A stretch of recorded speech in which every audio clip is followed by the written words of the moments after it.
8h15, Luc Ferry, l'invité d'Audrey Crespo-Mara ce matin. Bonjour à tous, bonjour Luc. Bonjour Audrey. Premier jour de grève contre la réforme SNCF, transformé en jour de grève, vous prenez vos notes, grève de la fonction publique.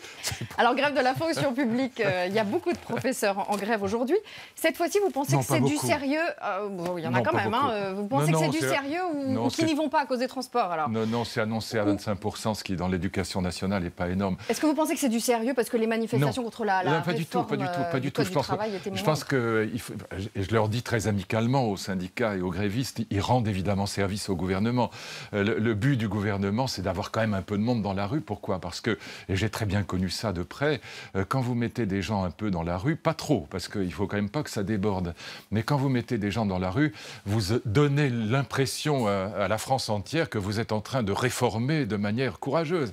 Et le but de ces réformes, quand vous regardez l'ensemble des réformes d'Emmanuel Macron et d'Édouard Philippe depuis maintenant 6 mois, c'est très intéressant de voir que vous avez les chômeurs qui vont être sanctionnés s'ils ne cherchent pas vraiment un travail.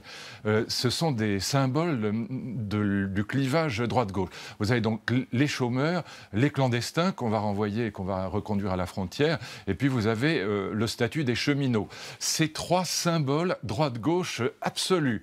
Pour la gauche, c'est intouchable, et pour la droite dit, mais enfin, quelqu'un qui ose toucher au statut des cheminots, enfin quelqu'un qui ose dire on va raccompagner les clandestins à la frontière, enfin quelqu'un qui ose toucher aussi j'ai dit chômage clandestin et puis cheminot, le statut scandaleux, comme si le cheminot était le symbole des privilèges en France, comme s'il n'y avait pas de plus grand privilège en France que le statut des cheminots.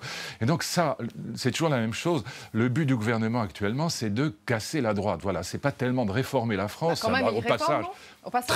Très peu. Non, quasiment pas. Parce qu'en vérité, si vous croyez vraiment que touchant au statut des cheminots, ça va réduire la dette qui est de 50 milliards d'euros de la SNCF, je veux bien être pendu sous un fraisier. Non, c'est ridicule. Évidemment que ce sont des réformettes qui chaque fois partent d'une idée de droite, mais typiquement de droite, une idée que la gauche détecte. Et le risque est très faible puisque la gauche n'existe plus. Il n'y a que l'extrême gauche, et encore, elle n'est pas très en forme.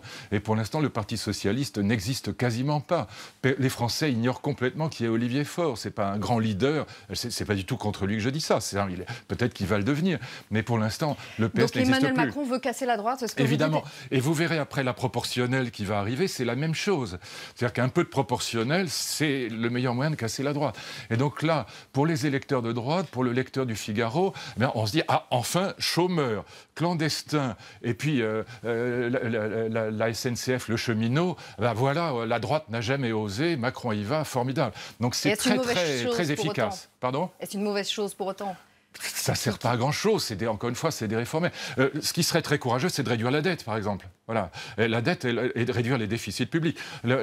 On est à 2300 milliards d'euros de dette. Ça plombe la vie économique. Ça, oui, ce serait formidable. Là, je dirais, oui, bravo, ça vraiment, bravo, vous réduisez la dette, formidable. Pour l'instant, personne n'y a touché. Alors, cette journée, elle peut en appeler bien d'autres si le gouvernement ne recule pas sur sa réforme de la SNCF. Est-ce que vous est-ce que vous voyez Emmanuel Macron reculer devant la rue ? Vous employez le terme qui est idéal, recul.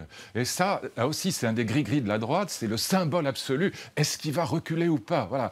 Est-ce qu'il est courageux ou pas ? Oui, mais là encore, c'est de la blague, c'est une plaisanterie. C'est le symbole. Ils ont tous reculé, est-ce que mais lui voilà, aussi bien reculera, sûr. Et donc, enfin, la droite est contente parce qu'il ne recule pas. Il n'y a aucune raison pour qu'il recule, puisqu'il n'y a pas de parti de gauche. Pourquoi voulez-vous qu'il recule ? Le risque du blocage de la France façon 95 est extrêmement faible. Il n'y a aucun risque de blocage aujourd'hui ? Non. Et d'ailleurs, on rajoute, pourquoi est-ce qu'il passe par ordonnance ? Ça fait 50 ans qu'on parle de ces déficits et de ces dettes, en particulier de la SNCF. Enfin, si ce n'est pas 50 ans, en tout cas, c'est des décennies. Pourquoi passer par ordonnance ? Là encore, c'est un symbole génial pour casser la droite. Parce que, il va vite, il y va, il ne recule pas. Voyez. Donc, c'est en fait le vrai but, il est beaucoup plus là. Alors, si par ailleurs, on peut un peu réformer le pays au passage, pourquoi pas ? Mais le véritable but, c'est encore une fois de casser le seul adversaire possible, qui est les Républicains aujourd'hui, qui est Laurent Wauquiez, évidemment. La SNCF donc, va être mise en concurrence. Ouais. Est-ce que vous pensez que c'est nécessaire ? Et est-ce que vous irez jusqu'à désirer qu'elle soit privatisée ? Non, je n'irai pas jusque-là, mais qu'elle soit mise en concurrence, ça s'est fait un peu partout en Europe, et bien sûr, c'est une très bonne chose. C'est d'ailleurs le point de la réforme qui est le bon point, si je puis dire, beaucoup plus que le statut du cheminot. D'ailleurs, je crois qu'on pouvait déjà recruter des gens sans passer par le statut du cheminot. Et en plus, ça ne va pas se faire tout de suite. Donc tout ça, c'est essentiellement, disons, on va être honnête, c'est à 85% symbolique et à 15% une réforme. Voilà. Et c'est la même chose sur les autres sujets. Renvoyer, par exemple, punir les chômeurs qui cherchent pas suffisamment du travail, il vaudrait mieux créer des emplois que de punir les chômeurs. On sait très bien que ça sert à peu près à rien. Bon, donc c'est des réformettes à chaque fois, mais qui sont pour la droite des symboles très importants et pour la gauche aussi, parce que c'est vraiment les trois principaux clivages droite-gauche aujourd'hui, y compris les ordonnances évidemment, parce que aller vite et pas reculer, là encore, pour le lecteur de mon journal préféré, c'est formidable. Venons-en à l'autre grand titre de l'actualité, la mise en examen de Nicolas Sarkozy pour corruption passive, financement illégal de campagne électorale et recel de fonds publics libyens. Il est placé sous contrôle judiciaire dans l'affaire de financement de cette campagne 2017 par Kadhafi. Alors vous allez me dire instruction en cours, présomption d'innocence, mais un ancien président de la République mis en examen avec de tels chefs d'accusation, c'est inédit quand même. Je ne sais pas, j'ai pas l'histoire des... Oui, enfin, je crois qu'il était déjà dans le collimateur de la justice. J'ai pas le souvenir. Mais de tels chefs d'accusation, corruption passive, financement illégal, recel de fonds. Les chefs d'accusation, c'est pas une preuve. Bon, moi, je suis fasciné par le fait que depuis 2 jours, ça tourne en boucle dans les chaînes en continu, et chacun est obligé de dire qu'on n'a pas de preuves et qu'on n'a rien à dire. Une mise en examen d'un ancien président de la République, avouez que c'est quand même... Et alors, qu'est-ce que vous voulez que j'en en dise si on n'a pas de preuves, si on n'a rien? Pour l'instant, on n'a rien, ni vous ni moi. Je n'ai aucune information sur ce dossier. Aucune. Zéro.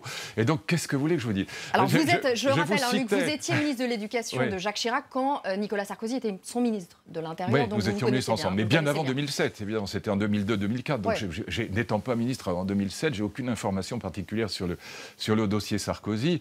Et vous ne l'avez pas eu depuis 2 jours en ligne? Non. Nous ne sommes pas parlé. De toute façon, je ne pense pas qu'il m'aurait dit quoi que ce soit. Mais je n'ai vraiment aucune information particulière. Et... je vous en parlais tout à l'heure avant l'émission, un grand philosophe allemand, Wittgenstein, disait, je vous le dis en allemand parce que c'est trop beau, worüber man nicht sprechen kann, darüber muss man schweigen. Quand on n'a rien à dire, vaut mieux se taire. Voilà. Et donc je pense, quand on voit les chaînes qui tournent en boucle en disant, oui mais on ne sait pas, mais enfin quand même, il est mis en examen, c'est formidable, tous les journalistes sont là, mais aucun d'entre nous n'a le moindre point. Juste 2 choses là-dessus. À chaque fois que Takieddine ouvre la bouche, on a l'impression qu'il y a une version différente. Et deuxièmement, à quoi sert la garde à vue? Si vous voulez, je vais vous dire quand même une chose là-dessus. Le président de la République, un président de la République, ancien ou actuel, évidemment qu'il est injusticiable comme les autres. Devant la loi, il est comme vous et moi. Mais il y a une grande différence entre un président de la République et vous et moi, et tous les autres Français, c'est qu'il a représenté la France à l'étranger. Et donc, le mettre en garde à vue, je suis désolé, mais c'est quand même humilier la France entière, y compris ceux qui n'ont pas voté pour lui. Vous pensez que mettre en garde à vue Nicolas Sarkozy, c'est humilier la France? Je pense que c'est extrêmement humiliant, non seulement pour lui, mais mettre un président de la République, quand vous lisez la presse étrangère, c'est extrêmement humiliant pour la France tout entière.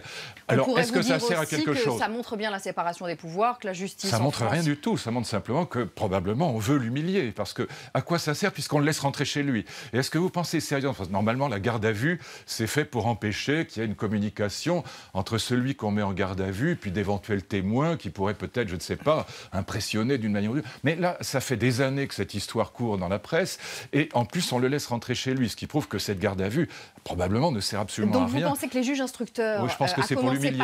Et je trouve ça très humiliant. Veulent humilier Nicolas Sarkozy? J'en suis à peu près convaincu, oui. Et donc je pense que c'est le but de l'opération et je trouve ça, en effet, y compris pour ceux qui le détestent, c'est pas du tout le sujet, je pense que c'est extrêmement humiliant vu de l'étranger. Voilà, qu'un ancien président, alors qu'il soit mis en examen, ça c'est autre chose, mais garde à vue, pourquoi la garde à vue? Franchement, vous ne pensez pas que les juges instructeurs font simplement leur boulot? Non, je ne pense pas. En l'occurrence, dites-moi à quoi ça sert. Voilà, je vous pose la question, à quoi ça sert la garde à vue? Non mais je vous pose la question. Et j'aimerais savoir, peut-être s'il y a une raison... Il n'y avait pas de risque qu'ils s'enfuient à l'étranger? Non, évidemment pas. En général, c'est le Il y a zéro risque, d'aucune sorte. Ni qu'ils soudoient des témoins, tout ça n'a pas de sens.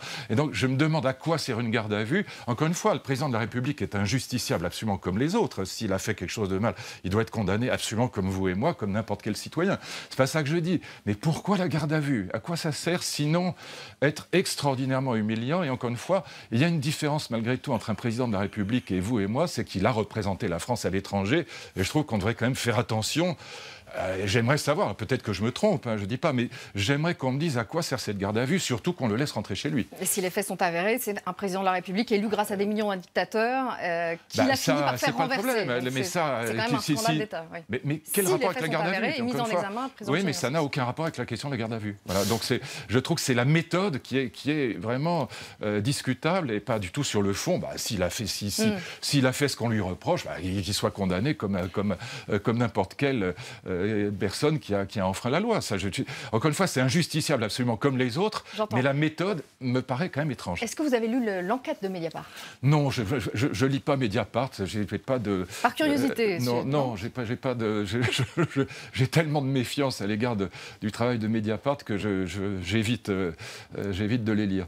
Cette garde à vue, en tout cas, c'est le deuxième jour de gloire de Mediapart après l'affaire Cahuzac. Oui, mais enfin, là aussi, on ne va pas rentrer dans les détails. Ce sont des affaires compliquées. Je ne sais pas comment Mediapart obtient ces informations, mais de toute façon, j'ai une grande méfiance à l'égard des journalistes qui sont des militants politiques. Je pense qu'un journaliste n'a pas à être un militant politique d'abord. Il doit être quelqu'un qui vise l'objectivité. Je crains que ce ne soit pas le cas avec Mediapart.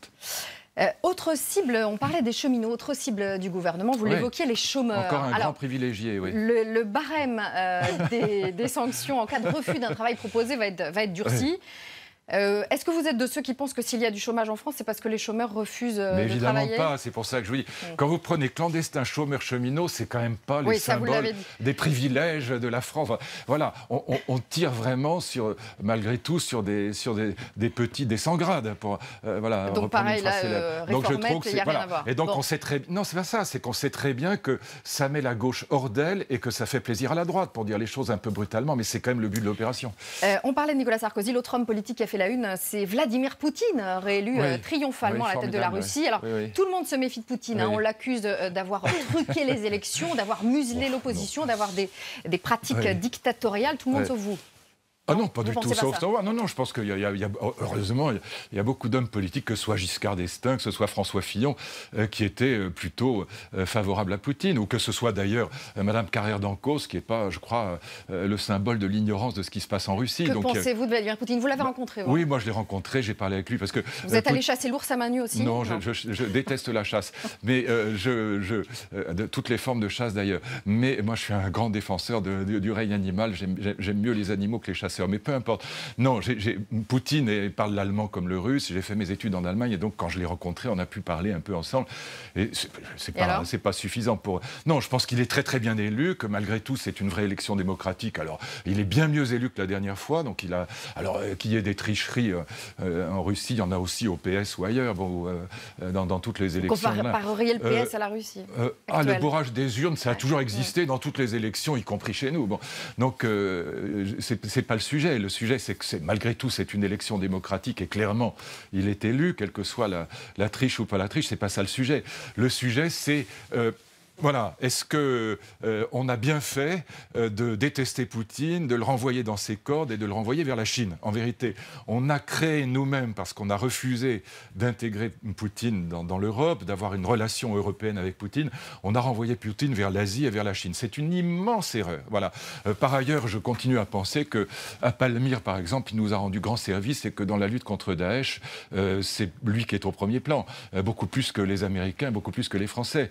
Donc je pense qu'on a commis une immense erreur, y compris dans la guerre en Tchétchénie, je suis désolé de le dire. Est-ce que vous auriez vraiment souhaité qu'on ait une république islamiste au cœur du continent européen? Moi, pas. Et donc, voilà, je pense que Poutine n'est pas du tout quelqu'un de... C'est pas un homme sympathique, c'est pas quelqu'un de... C'est pas un démocrate aimable, c'est pas un intellectuel du 6e arrondissement de Paris, ça c'est clair, mais en même temps, il nous rend très grand service, et c'est une immense erreur d'abord, la Russie est un pays de culture immense, c'est un pays extrêmement important pour nous, c'est aussi Tchaïkovski, c'est aussi Dostoïevski, c'est aussi une culture extraordinaire. Et renvoyer cet homme vers la Chine, on est en train de construire un axe sino-russe qui est une catastrophe pour l'Europe, alors qu'on devait arrimer Poutine à l'Europe. Donc c'est une immense erreur. Y compris sur l'Ukraine, cette affaire de Crimée est ridicule. Ça n'a aucune importance. La Crimée a toujours été russe et Khrouchtchev l'avait confié en 1953 à l'Ukraine parce qu'il était ukrainien et qu'il était bourré. Mais la Crimée, qu'elle soit... Si vous faites un sondage en Crimée, ils veulent à tout prix aller en Russie. Une dernière 30 secondes pour votre question récurrente, la question bac philo cette semaine, Luc. À la question bac philo, écoutez, j'aurais aimé parler de la gentillesse. On n'a pas parlé. Il y avait dans Up Magazine, qui est un très bon magazine. La générosité des Français augmente. Elle est de 7,5 milliards d'euros par an. Et elle formidable dossier sur la gentillesse. Et j'aurais donné simplement la gentillesse comme sujet. La gentillesse. Autrement dit, pourquoi le mot gentil est devenu synonyme de cucu et de bête, alors que la gentillesse est une très grande vertu. Voilà, donc un grand sujet. Merci beaucoup, Luc. La suite de la matinale.